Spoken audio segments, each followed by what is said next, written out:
ప్రభునందు ప్రియమైన మీ అందరికీ యేసుక్రీస్తు నామములో శుభములను వందనాలు తెలియజేస్తూ ఉన్నాను. సరే, మీ తండ్రి గారు అనగా మీ దైవజనులు మరి దేవుని యొక్క వాక్యాన్ని అందించడానికే ఈ రోజున నన్ను ఆహ్వానించడం జరిగింది. మీ అందరికీ దీవెన కలగాలని మరి నన్ను ఇక్కడికి రమ్మని చెప్పి వాక్యం ద్వారా మీరు అందరూ ఆశీర్వాదం పొందుతారు అనేటువంటి నమ్మికతో దైవజనులు ఉంటున్నారు. మరి మీరు కూడా అట్టి ఆశీర్వాదం పొందడానికి అర్హులని నేను నమ్ముతూ ఉన్నాను. సరే ప్రియులారా, నేను మీకు వాక్యాన్ని బోధించే ముందు, మీకే కాదు ఎక్కడికి వెళ్ళినా నేను వాక్యాన్ని బోధించే సమయానికి ముందు కొన్ని ప్రశ్నలు అడుగుతాను నా ముందు ఉన్నటువంటి ఆడియన్స్ని. ఎందుకంటే వారి యొక్క క్యాలబిలిటీ ఎంత ఉంది, అనగా వారికి ఉన్నటువంటి బైబిల్ నాలెడ్జ్ ఎంత ఉంది, వారు దేవుడి వాక్యాన్ని ఎంత చదివి ఉన్నారు, percentage of things in Bible వాళ్ళు ఎంత రిసీవ్ చేసుకున్నారు అనేది నేను తెలుసుకోవాలి. కాబట్టి నేను ఎప్పుడు ప్రశ్నతో ప్రారంభిస్తాను. ఈరోజు కూడా ఒక ప్రశ్నతో ప్రారంభిస్తాను. మరి మీకు ఇష్టమేనా? చెప్పండి, అందరూ చేతులు పైకెత్తండి. ఎవరికైతే ఇష్టమో నేను ఇష్టపడుతున్నానండి అని మీరు చెప్తే చేతులు పైకెత్తి నాకు చూపించండి. తద్వారా నేను దాన్ని మంచిగా రిసీవ్ చేసుకుంటాను. Okay, very good. మీరమ్మా, మీరు ఎత్తారా? Okay, very good, very good. ఒక ప్రశ్న, గిల్గాలు అనే పదాన్ని మీరు ఎప్పుడైనా విన్నారు? ఎంతమంది మీరు విన్నారా? మీ దైవజనుల ద్వారా కానీ, లేకపోతే టీవీల్లో కానీ, లేకపోతే మరి గాస్పెల్ ట్రాక్ట్స్ ద్వారా కానీ, లేకపోతే మీటింగ్స్ ద్వారా కానీ మీరు వినే ఉంటారు కదా. మంచిది. దానికి మీనింగ్ ఏమిటో తెలుసా? అర్థం ఏమిటో తెలుసా? తెలియదు. తెలుసు కానీ మర్చిపోయారు.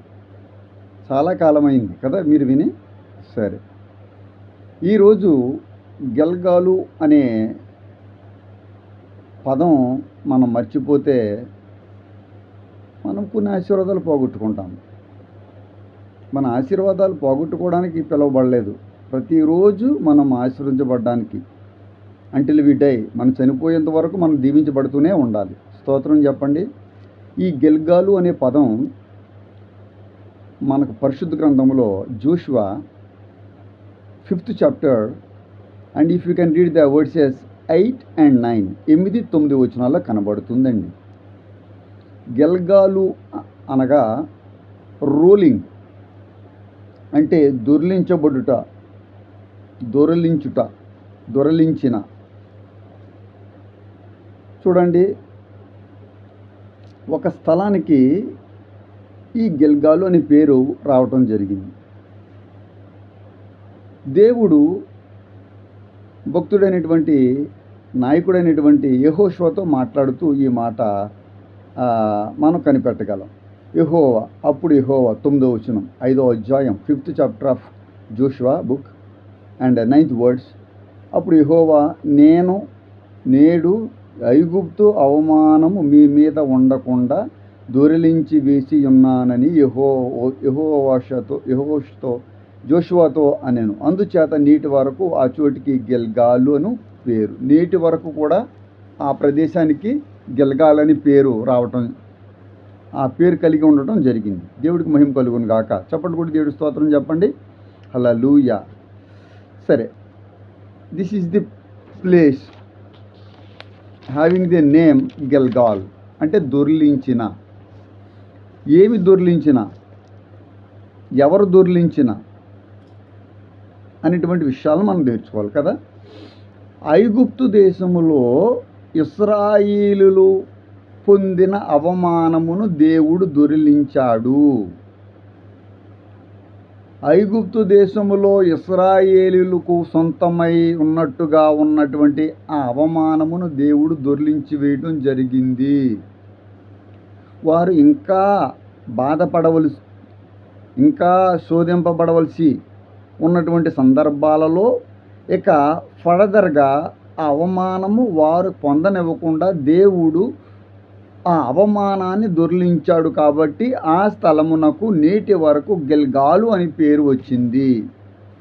ఎస్, మెనీ ఆఫ్ అస్, చాలామంది మనలో అనేక రకమైనటువంటి అవమానాలను పొంది ఉన్నాము. సమాజములో అవమానము, కుటుంబములో అవమానం, ఉద్యోగ స్థలములలో అవమానాలు, శోధనలు, శాపాలు, ఇబ్బందికరమైనటువంటి పరిస్థితుల్ని మనము ఎదుర్కొంటూ ఉన్నాం. అభ్యంతరకరమైనటువంటి వేదనలు, మాటలను మనము ఫేస్ చేస్తూ ఉండొచ్చు. ఈ లోకంలో మనల్ని దేవుడు పాపము నుండి దొర్లించి వేశాడు. పాపం వలన వచ్చి జీతము నుండి దేవుడు మనల్ని దొర్లించి వేశాడు. పాపాన్ని దొర్లించాడు, మరణాన్ని దొర్లింపజేశాడు. అంటే పాపం ఇక మన మీద అజమాయిషి చేయకుండా దేవుడు దానిని దొర్లించేశాడు.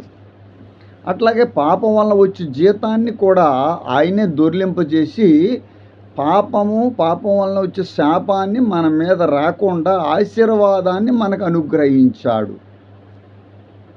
పరిశుద్ధ గ్రంథంలో ఈ రాళ్ళ గురించి, దొర్లించడం గురించి కొన్ని సందర్భాలు మనకు కనబడుతూ ఉంటాయి. ఏ సందర్భాల్లో మనకి కనబడుతూ ఉంటాయి అని చూసినప్పుడు ప్రియులారా, మేజర్గా మనకి 2 సంఘటనలు లేఖనాలు మనకి తెలియజేస్తూ ఉన్నాయి. First, the gospel according to John 11th chapter, and if you can see the Bible 38 and 39 verses. 11 యోహాను సువార్త అధ్యాయము 38-39 వచనాలలో దేవుణ్ణి యేసయ్య ప్రేమించినటువంటి కుటుంబంలో ఉన్నటువంటి లాజరు చనిపోయాడు.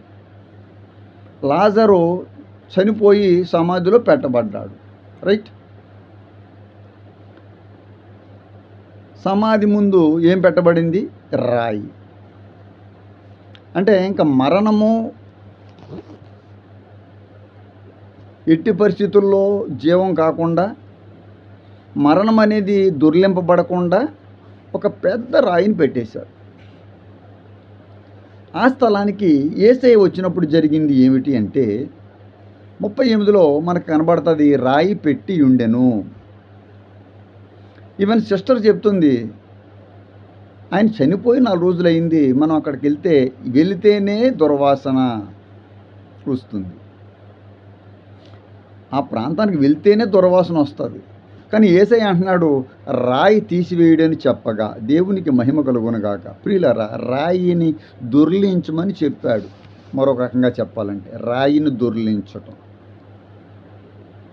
సమాధి ముందు పెట్టిన రాయి, మనిషి చనిపోయి మనిషిని సమాధిలో పెట్టిన తర్వాత కూడా ఆ మనిషి దగ్గరికి దేవుడు వచ్చి సమాధి రాయిని దొర్లించండి, తొలగించండి, తీసివేయమని చెబుతున్నాడు. ఈ రోజున ఒక చనిపోయిన మనిషిని మరణము నుండి జీవంలోనికి తీసుకొచ్చినటువంటి దేవుడు మీతో మాట్లాడుతున్నాడు. మీరు ఎదుర్కొంటున్నటువంటి అవమానాలు, మీరు పొందిన అవమానాల్ని దేవుడు తీసివేయగలడు. ఆర్థికపరమైన శోధనలు, ఆరోగ్యపరమైన ఇబ్బందికరమైనటువంటి సిచ్యువేషన్స్ ఏదైనా కూడా దేవుడు దొర్లించగలడు. ఒక అర్ధరాత్రి నేను పడుకున్నప్పుడు ఒక ఫోన్ వచ్చింది. అన్నగారు, నా కిడ్నీలో స్టోన్స్ ఉన్నాయి, గాల్ బ్లాడర్లో కూడా స్టోన్స్ ఉన్నాయి, వీటిని నేను భరించలేకపోతున్నానని ఇద్దరు చేశారు. ఇద్దరు అర్ధరాత్రులే దగ్గర చేశారు. వివిధ రకమైనటువంటి సందర్భాల్లో, అంటే సంఘటనలు గతంలో. మరి మందులు ఏమైనా వేసుకుంటున్నారమ్మా అని అడిగాను. అయ్యగారు, నేను 2 years నుంచి వాడుతున్నానని ఒకరు, మరి సుమారుగా 4 months నుంచి మెడికేషన్లో ఉన్నానని మరొక ఆయన చెప్పడం జరిగింది. ఒకరు లేడీ, ఒకరు జెంట్. మరి కిడ్నీలు దొర్లిపోలేదా? కిడ్నీలోంచి రాళ్ళు దొర్లిపోలేదా? స్టోన్స్ బయటికి రాలేదా? రాలేదు. అవి ఎవరు దొర్లించలేకపోతున్నారు. అవి అట్లాగే ఉండిపోయాయి. అవి స్టాగ్నెట్ అయిపోయాయి. అది కదులుతూ లేక కిడ్నీ దగ్గర నొప్పి, బ్యాక్ ఏక్, కడుపులో నొప్పి, వాంతులు, భయంకరమైనటువంటి ఆవేదన, ఎద్దర పడుతున్నట్టుగా వారు చెప్పడం జరిగింది. ప్రభు అయిన యేసుక్రీస్తు నామంలో నేను ముఖాముఖిగా మీకు యథార్థమైనటువంటి సంఘటనలే చెబుతూ ఉన్నాను. ప్రార్థించిన వెంటనే, ప్రార్థించిన 10 రోజులకు, ప్రార్థించిన 10 నిమిషాల తర్వాత కాదు, ప్రార్థించిన వెంటనే చెమటలు బట్టి యూరిన్లోంచి వారికి స్టోన్స్ 2 సంఘటనలు కూడా బయటకు వచ్చేసాయి. దొర్లించడం దేవుడికి సాధ్యం. దేవునికి మహిమ కలుగును గాక. దేవుడు నీకున్న అవమానాలని దొర్లింప చేయగలడు. నువ్వు దేవుడిని నమ్ముకుంటే నీ అవమానాలని దేవుడు దొర్లింప చేసి నీకు ఆశీర్వాదాలను ఇవ్వగలడు.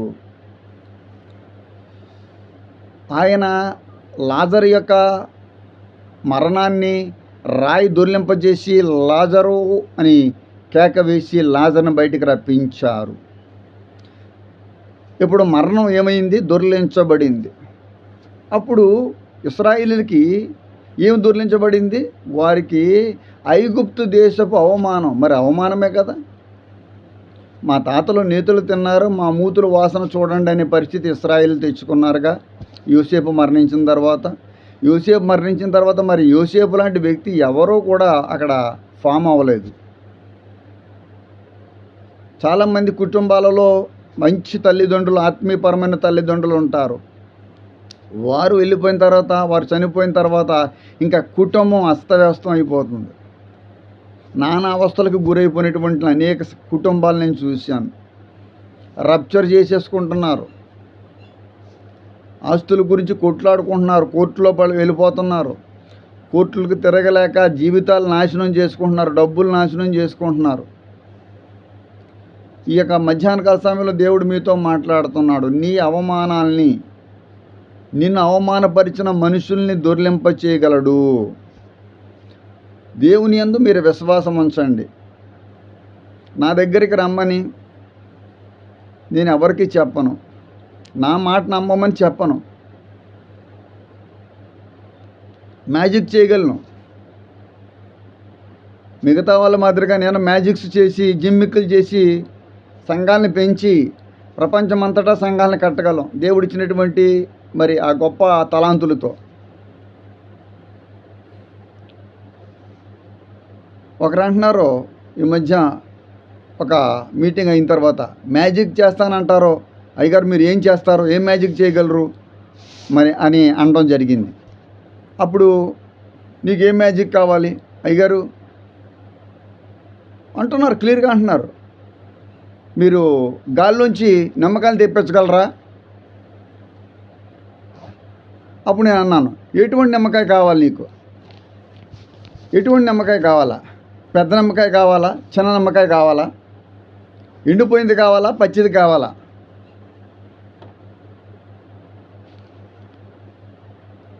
అని నేను అడగడం జరిగింది. ప్రియులారా, మ్యాజిక్ని చూసి మ్యాజిక్లు చేసే వాళ్ళు ఈ మధ్యకాలంలో దైవజనులుగా మరి వారి బిరుదులు అపోస్తులు, డాక్టరేట్లు, రెవరెండ్లు, బిషప్లకి అందరికీ ఒక యూనియన్, రెవరెండ్లకు ఒక యూనియన్, అపాస్టల్స్కి ఒక యూనియన్, పాస్టర్స్కి ఒక యూనియన్, పాస్టర్ ఫెలోషిప్లు. ఒక ఊర్లో చిన్న ఊర్లో 12 ఫెలోషిప్లు ఉన్నాయంట.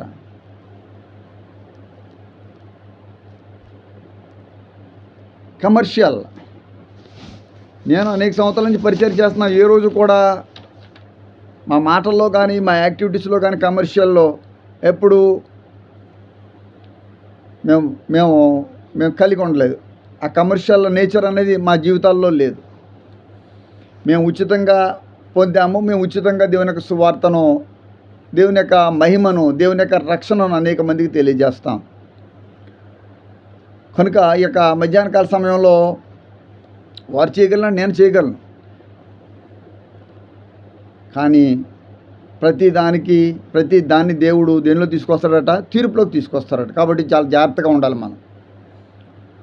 మత్తయి సువార్త 28:2 చూసినప్పుడు వాక్యం చెబుతుంది, ప్రభువు దూత పరలోకం నుండి దిగి వచ్చి రాయి పొర్లించి దాని మీద కూర్చుందట. 2వ సంఘటన.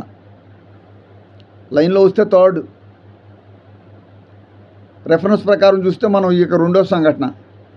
యేసు ప్రభువారు అప్పుడు రాయిని దొర్లించమని చెప్పారు. ఇప్పుడు యేసు ప్రభువారు ఉన్న సమాధి ఎదురుగుండా పెట్టబడినటువంటి రాయిని దూత దొర్లించింది. దేవుడికి స్తోత్రం. హల్లెలూయా, హల్లెలూయా. గల్గాల్ అంటే దొర్లించిన, rolling. Today I rolled away the reproach of Egypt అని దేవుడు మాట్లాడుతున్నాడు. Today I want to roll away the reproach of all your problems, all your troubles, all your sickness. దేవుడు వాగ్దానం చేస్తున్నాడు. ఇప్పుడు దేవుడు మాట్లాడుతున్నాడు, పరిశుద్ధాత్మ దేవుడు మాట్లాడుతున్నాడు. ఎప్పుడు ఈ యొక్క మరి రోలింగ్ జరిగింది, ఎప్పుడు నేను మరి తీసేసానని మాట్లాడి తెలుసా? అప్పటి వరకు చాలామంది ఇస్రాయేలీలు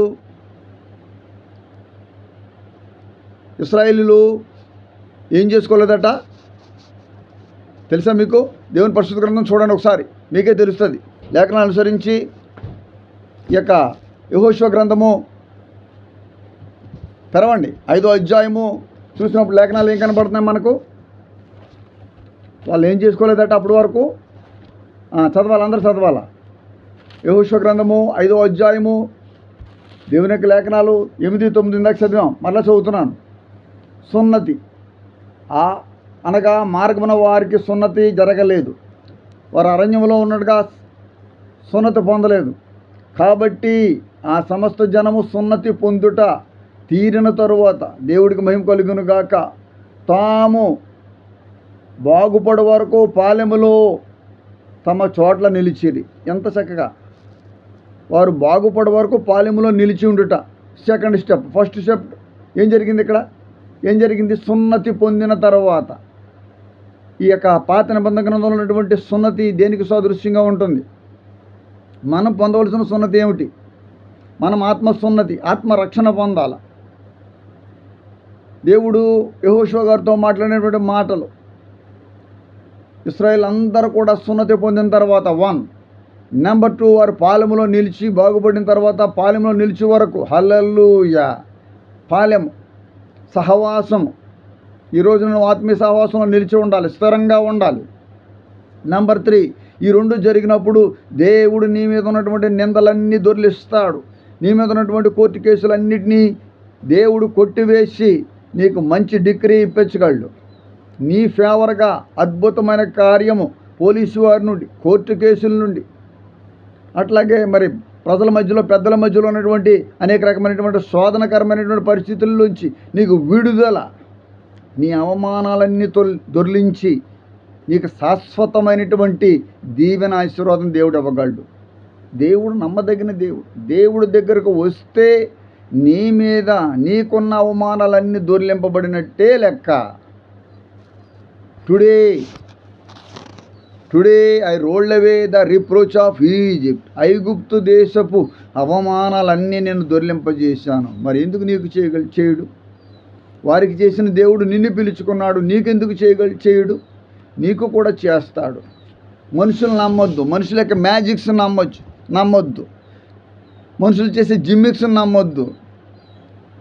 దేవుడు పడగొట్టువాడు కాదు, దేవుడు కట్టువాడు. దేవుడు నిన్ను కట్టాలనుకుంటున్నాడు, దేవుడిని నిర్మించగలడు. ఈ మధ్యాహ్నము దేవుడి మీద శ్రద్ధ పెట్టు, దేవుని యొక్క పాలెములో నిలిచి ఉండు. దేవుని అగ్ని వర్షము నీ మీద, పరిశుద్ధాత్మ అగ్ని అభిషేకం నీ మీద దిగుతూ ఉన్నది.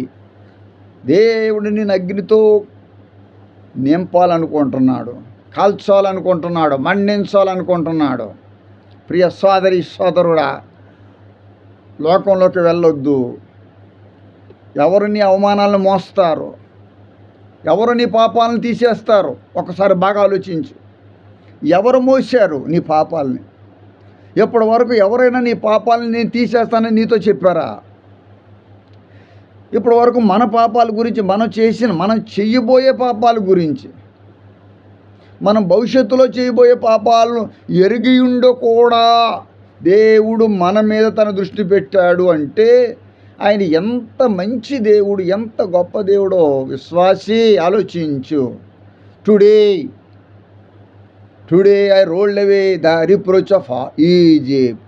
నీ మీద ఉన్న అవమానాలన్నీ దేవుడు దొర్లించి నిన్ను దీవించునుగాక. ఆమేన్, ఆమేన్.